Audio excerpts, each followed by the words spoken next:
बंधु माने आजिर एही कार्यक्रम को आपण मानक स्वागत। आजिर एही कार्यक्रमटी सिंह राशि व्यक्ति विशेष मानक पई बहुत गुरुत्वपूर्ण अटे। कारण एही दीपावली पर्व ठारू सिंह राशि व्यक्ति विशेष मानक जीवन रे एक बड़ परिवर्तन आसीबाकू जाउछि। कारण ग्रह नक्षत्र मानक चलन रे एक बड़ परिवर्तन हेबाकू जाउछि, जहार प्रभाव रे आपणक जीवन रे मध्य किछि बड़ हेबाकू जाउछि। देवगुरु बृहस्पति दीर्घ 12 वर्ष परे निजर राशि परिवर्तन करबाकू जाउछन्ति। दीपावली 2 दिन पूर्वरु अर्थात 18 अक्टोबर को गुरु निजर राशि परिवर्तन करिवे। आपणकर एकादश भावरु द्वादश भाव को प्रवेश करिवे। द्वादश भावटी होइथाय विदेशर भाव, खर्चर भाव, हॉस्पिटल भाव। तेबे देवगुरु बृहस्पति आपणकर द्वादश भावरे उच्चस्थ हेबाकू जाउछन्ति। गुरु आपणकर पंचम एवं अष्टम भावर अधिपति। तेबे पंचम एवं अष्टम भावर अधिपति होई गुरु आपणकर द्वादश भावरे गोचर करिवे। गुरुंकर दृष्टि आपणकर चतुर्थ, षष्ठ एवं अष्टम भाव उपरे रहिबो। एहा व्यतीत सूर्य आपणकर तृतीय भाव को प्रवेश करिवे। आपणकर तृतीय भावरे बुधादित्य राजयोगर निर्माण हेबो। तो आपणक जीवन रे चलिथिबा अनेक समस्या खूब शीघ्र दूर हेबाकू जाउछि।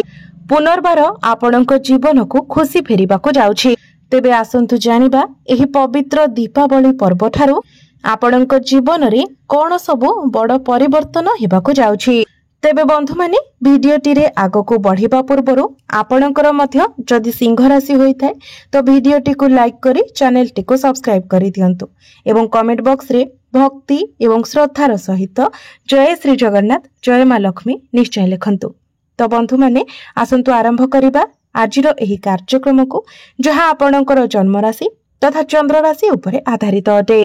तेबे बंधु माने आपण माने जानि रखिबा उचित जे जेमिति ही 18 अक्टोबर को देवगुरु बृहस्पति आपणकर द्वादश भाव को प्रवेश करिवे।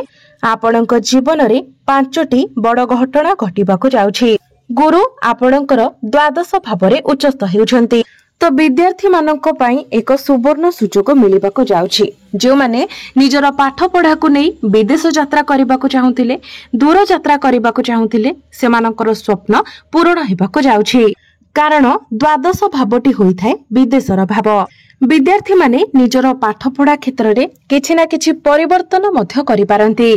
एही समय आपण आपणकर पाठ पढ़ारे लक्ष्य निर्धारित करिवे एवं सेथिरे आपण आगको बढ़िबे। कारण गुरु आपणकर द्वादश भावरे उच्चस्थ हेउछन्ति। सबुठारु बड़ कथा हेउछि गुरु निजर स्वगृह आपणकर अष्टम भाव को देखुछन्ति। द्वितीय घटनाटी हेउछि अष्टम भाव को गुरु जेहेतु देखुछन्ति, तेणु आपणकर जदि कोनोसी पैतृक संपत्ति रे किछि डिस्प्यूट चलिथिला तो से सबुर समाधान होइजिबो।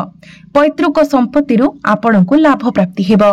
बहुत दिन धरी जदि आपणकर कार्य क्षेत्र रे किबा आपणक जीवन रे जदि किछि समस्या चली आसुथिला से समस्या दूर होइजिबो।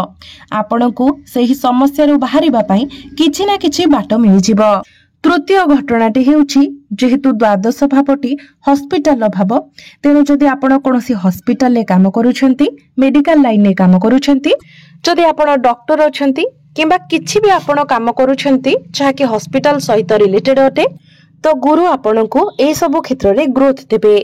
किबा जदि आपण विदेश जिबाकू चाहुछंती किबा आपणकर कोनोसी प्रकार रो वैदेशिक गतिविधि रहिछि, कोनोसी भी फॉरेन सहित आपणकर कनेक्टिविटी अछि, किबा जदि आपण एपरि किछि कार्य करूछंती जेउथि पई आपणको बारंबार विदेश यात्रा करबाकू पडुछि, तो गुरुंकर एही राशि परिवर्तन आपणको बहुत अधिक शुभ फल प्रदान करिवो। तेबे खर्च मध्य आपणकर टिके अधिक रहिबो। कारण द्वादश भावटी हेउछि खर्चर भाव। किंतु खर्च आपण निजर पिलामानक पई करिवे। निज पिलांकर पाठ पढ़ा हेउ किंबा तांकर बाहागर किछि ना किछि कार्य रे आपणक पिलांक पई आपण टंका खर्च करिवे। चतुर्थ कथाटी हेउछि गुरुंकर दृष्टि आपणकर षष्ठ भाव उपरे रहुछि, ताहा भी पंचम एवं अष्टम भावर अधिपति होई। तेबे आमे एठारे आपणकर प्रेम जीवन उपरे आलोचना करिबा। कारण पंचम भावटी होइथाय प्रेम जीवनर भाव। तो आपण आपणकर मूडी नेचर उपरे टिके कंट्रोल करंतु। एवं छोट छोट कथार आर्गुमेंट ठारू आपण दूरे रुहंतु कारण गुरुंकर षष्ठ भाव में दृष्टि पड़िबा फल आपणकर प्रेम जीवन में टिके समस्या सृष्टि होई पारे। छोट छोट कथा को लेकिन आपणक मध्य आर्गुमेंट होई पारे, मिसअंडरस्टैंडिंग मिसकम्युनिकेशन होई पारे।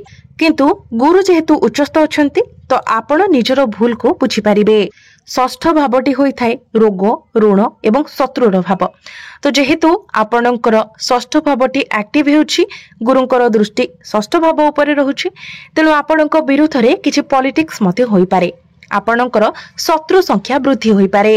आपणकर कैरियर रे ग्रोथ आसीबो, आपणकर काम बढ़िबो, किंतु आपणक विरुद्ध रे किछि पॉलिटिक्स मते होई पारे। तेबे आउ गोटे कथा, जो मानक पाखरे चाकरी नथिला सेमानंकु चाकरी मिलिबार मध्य बहुत अधिक संभावना रहुछि। तेणु आपण निज तरफरु चेष्टा जारी रखंतु एवं जो माने चाकरी क्षेत्र रे अछंती तो चाकरी क्षेत्र रे आपणकर प्रमोशन हेबार मध्य जोग बनुछि, जहा फल रे आपणको टिके लोक माने ईर्ष्या करि पारंती।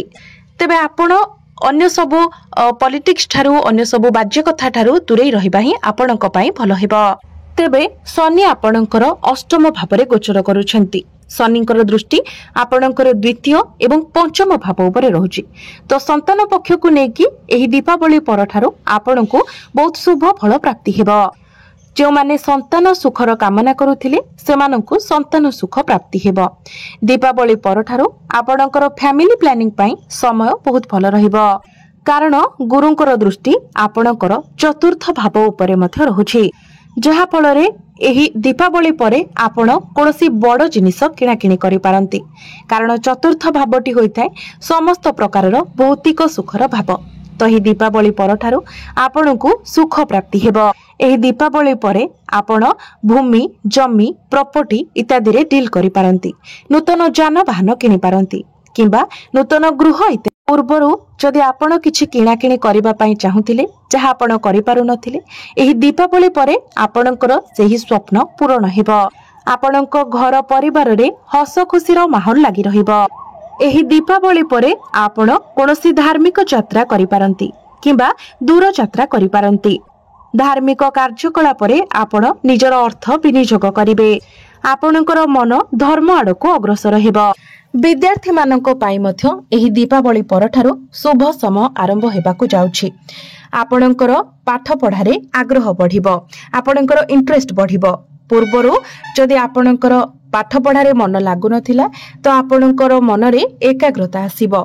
एही दीपावली परे जदि आपणकर किछि एग्जाम अछि, कॉम्पिटिटिव एग्जाम अछि, प्रतियोगिता मूलक परीक्षा अछि, सरकारी परीक्षा अछि, तो निश्चित भाबरे सेथिरे आपण उत्तीर्ण हेबे।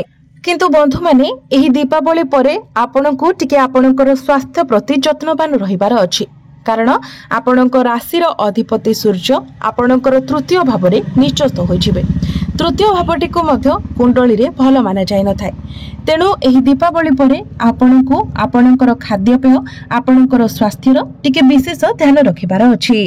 एलर्जी इन्फेक्शन थंडा काश ज्वर एभली किछि छोट मोट समस्या आपणकर देखा देई पारे एवं आपणको आपणकर वैवाहिक जीवन उपरे मध्य टिके ध्यान रखिबार अछि, कारण सप्तम भावटी होइथाय वैवाहिक जीवनर भाव।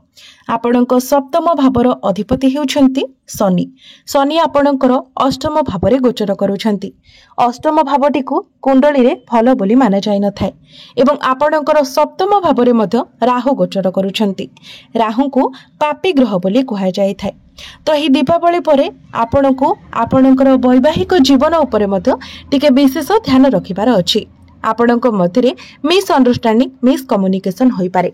छोट छोट कथा को नेकी आपणक मध्यरे जुक्ति तर्क होई पारे किंबा आपणक जीवन साथींकर स्वास्थ्य रे मध्य किछिटा समस्या देखा दे पारे। एलर्जी इन्फेक्शन भली किछि समस्या देखा दे पारे। थंडा काश ज्वर एभली किछि समस्या देखा दे पारे।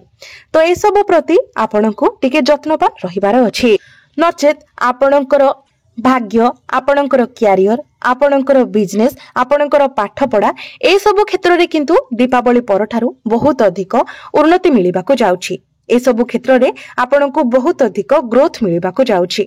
तो बंधु माने एबे आसंतु जानिबा किछि प्रतिकार विषय रे, जे प्रतिकार गुडिक करिबा तरा आपणको अधिक मात्रा रे शुभ फल प्राप्ति हेबो। ଏବଂ ଯାହା କିଛି ଅଶୁଭତ୍ୱ ରହୁଛି ସେଗୁଡ଼ିକ ଖଣ୍ଡନ ହୋଇଯିବ। ତେବେ ବନ୍ଧୁମାନେ, ଯେହେତୁ ଆପଣଙ୍କର ସପ୍ତମ ଭାବରେ ରାହୁ ଗୋଚର କରୁଛନ୍ତି, ତ ରାହୁଙ୍କର ପ୍ରତିକାର ସ୍ୱରୂପ ଆପଣ ପ୍ରତ୍ୟେକ ଦିନ ବୁଲା କୁକୁର ଏବଂ କଳା କାଉଙ୍କୁ କିଛି ଖାଇବାକୁ ଦିଅନ୍ତୁ। ପ୍ରତ୍ୟେକ ଦିନ ପକ୍ଷୀମାନଙ୍କୁ କିଛି ନା କିଛି ଖାଇବାକୁ ଦିଅନ୍ତୁ। ପ୍ରତ୍ୟେକ ଦିନ ମାଛମାନଙ୍କୁ ମଧ୍ୟ ଦାନା ଖାଇବାକୁ ଦିଅନ୍ତୁ। ଏହା ସହିତ ଶନି ଆପଣଙ୍କର କୁଣ୍ଡଳୀରେ ଯେହେତୁ ଖରାପ ସ୍ଥିତିରେ ଅଛନ୍ତି, ତ ଶନିଙ୍କର ପ୍ରତିକାର ସ୍ୱରୂପ ଆପଣ ପ୍ରତ୍ୟେକ ଦିନ ଶନିଙ୍କର ବୀଜ ମନ୍ତ୍ର 108 ଥର ଜପ କରନ୍ତୁ। ପ୍ରତ୍ୟେକ ଶନିବାର ଦିନ ଆପଣ କିଛି କଳା ବସ୍ତୁର ଦାନ କରନ୍ତୁ। ଏହା ବ୍ୟତୀତ ଆପଣ ପ୍ରତ୍ୟେକ ଦିନ ସୂର୍ଯ୍ୟଙ୍କର ବୀଜ ମନ୍ତ୍ର 108 ଥର ଜପ କରନ୍ତୁ। ପ୍ରତ୍ୟେକ ଦିନ ଆଦିତ୍ୟ ହୃଦୟ ସ୍ତୋତ୍ରର ପାଠ କରନ୍ତୁ ଏବଂ ପ୍ରତ୍ୟେକ ଦିନ ଆପଣ ଉଦିତ ସୂର୍ଯ୍ୟଙ୍କୁ ତମ୍ବା ପାତ୍ରରେ ଜଳାର୍ଘ୍ୟ ଅର୍ପଣ କରନ୍ତୁ। ନିଶ୍ଚିତ ଭାବରେ ଆପଣଙ୍କୁ ଅଧିକ ମାତ୍ରାରେ ଶୁଭ ଫଳ ପ୍ରାପ୍ତି ହେବ।